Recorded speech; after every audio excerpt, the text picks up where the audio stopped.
The Wild Wild West, bro. Well, that leads us into our two Does it lead divisions. us into what? I don't Yeah, think it does. very much like your cold open, bud. Uh, Actually, leads it us does. into our final division breakdowns here. We have got the two Because I said teams West. in the West Oh, left. I get it now. Oh, okay, okay. We'll start What off divisions here. are we breaking down? We've got the NFC West and then the AFC West to wrap us up. We'll start always in fashion, least exciting to most exciting. We're kicking it off here with the least exciting team from the NFC West for the 2024-2025 season, Least exciting doesn't necessarily mean worst team, but they're not going to do well this season. the San Francisco 49ers.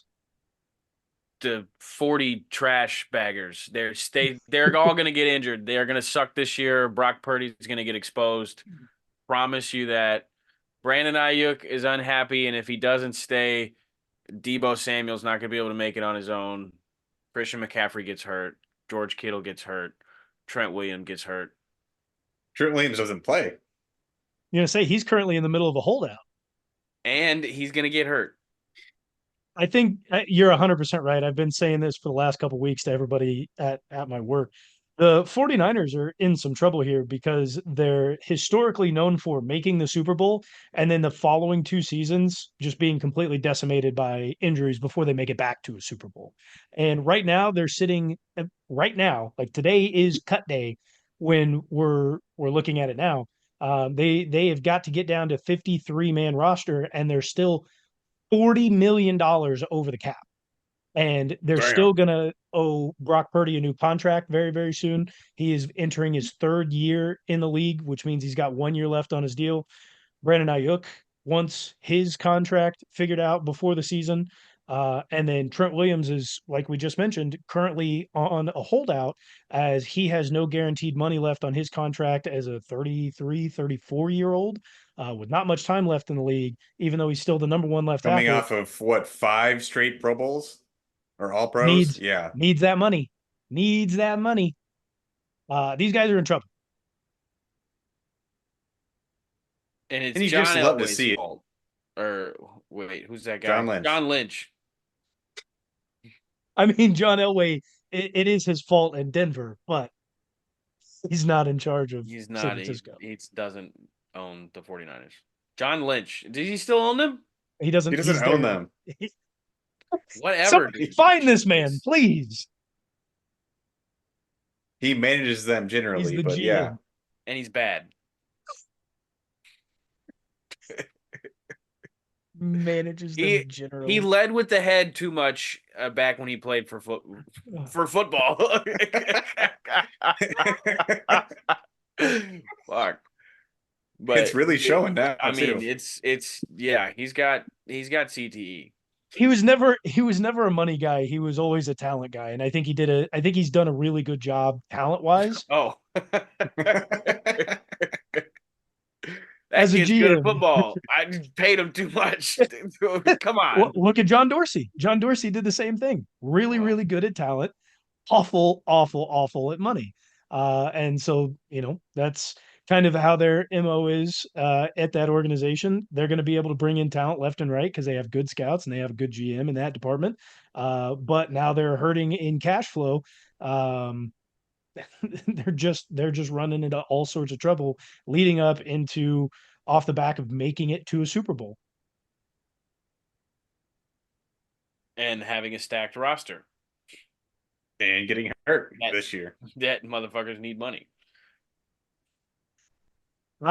Is there anything like we've seen the 49ers and how they play? They're actually a very exciting team, at least in the regular season. The playoffs, maybe not so much. I wonder, are we going to continue to see Brock Purdy excel at this level, or is this year going to be the year in which he gets exposed? I mean, we were saying that all last year as well. If he made it through last year, he's gonna have a few hiccups here and there, but he is what he is.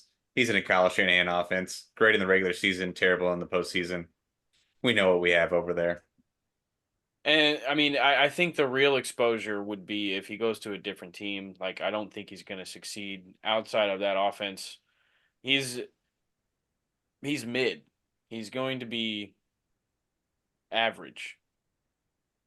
Mr. Irrelevant probably, you know, maybe a little low when we get to the like actual grading scale of like where his talent is, but like he's not a great talent, not like doesn't have anything that surprises you with arm strength, is not like terribly mobile. He's like average on a bunch of things, so he's just going to be mid, and Kyle I will go Shanahan's back on my offense take is real quick boosting though. him. I'm gonna go back on my take because Ayuk more than likely gone. Debo always injury riddled. Gray Kittle gonna be hurt again. Trent Williams holding out. Real test. Can he do it without the big stars around him? If they come back in, I think we'll continue to see the same players we have the last couple of years. If a multitude of those guys are out, and even Christian McCaffrey is not like a guarantee to be in.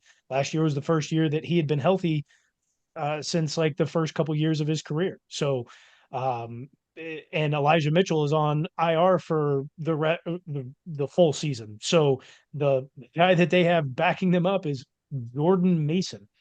No idea who you are, but here you go, starting role Start potentially him. coming Start him.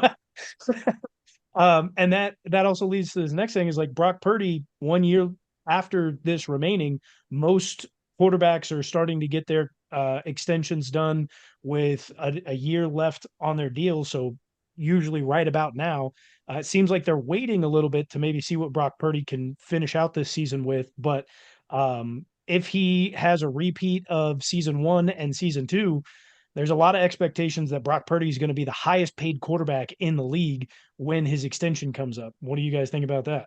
I hope they do it. Really screw their franchise up in the long run. Please do it. I I've seen plenty of videos about like Brock Purdy finesse in the league and about to be the highest paid quarterback in the league. And that it would truly be sickening, but like deep down, it happening to the 49ers or the 49ers like being a part of that would give me some sort of like solace. And Where does your hate for the 49ers come from, Daibo? I mean, we've played them in two Super Bowls. I'm not supposed to like my opponents That's fair. I just didn't know if it was like a historical thing, all the way back in the day when they were wrecking everyone for a multitude of years and Yeah, whenever he being. wasn't born. I mean, hey, I there's a saw lot of Jerry people. Rice play There's a lot of people growing for up the now that hate Tom 49ers. Brady. Like Yeah, I also hate Tom Brady. Yeah, we got to watch him we play. do There's a know lot of that people who didn't watch Tom Brady that still don't like him. because he's a douche. Fair enough.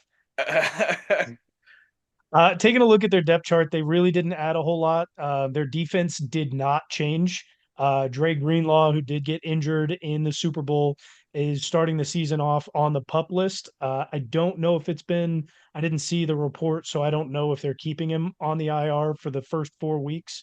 So I don't know that designation off the top of my head. But everybody else that they brought in is really going to be a lot of filler. Everybody was excited for Slicky Rick Ricky Pearsall coming in, but he is also injured and will probably most likely at least miss the first 4 weeks there. And they were talking about that before. Like he had this injury history and they just went ahead and went with him. Bravo, 49ers. Bravo. Bravo. Do it Staying again, staying please. historic. Keep taking injured players. Absolutely. Because it's their defense has a high standard to play up to this season, and I think they're more than capable of doing that. But their offense is going to be riddled with injuries, and if they make the playoffs, I think they'll be limping there and not effective at all. Vegas thinks of these guys really, really highly. And it's not unfounded. They definitely should, but this is one up there with one of the higher over unders that we've seen for a team in this breakdown of divisions. The 49ers are at 11 and a half. Oh, that's way too Oh, high.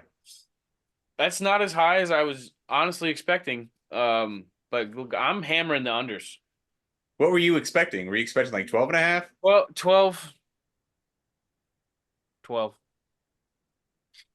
I honestly, I would have expected 12 and a half or 13 and a half from Vegas there. Would have hammered the unders on those definitely. Yeah. This makes you think twice, but 11 and I'm a half. still It's out of tough. straight disrespect. Out of straight disrespect to the 49ers, it's under 9 games. You guys are going 9-8. You're going to be 98ers for the next 3 seasons. You know what? I'll take the under as well. Yeah, I have to as well with how much shit I've been talking. I All don't the see him winning defensive more. players are going to be unhappy in a season and a half. They're not getting paid. Of course they're unhappy. Yeah.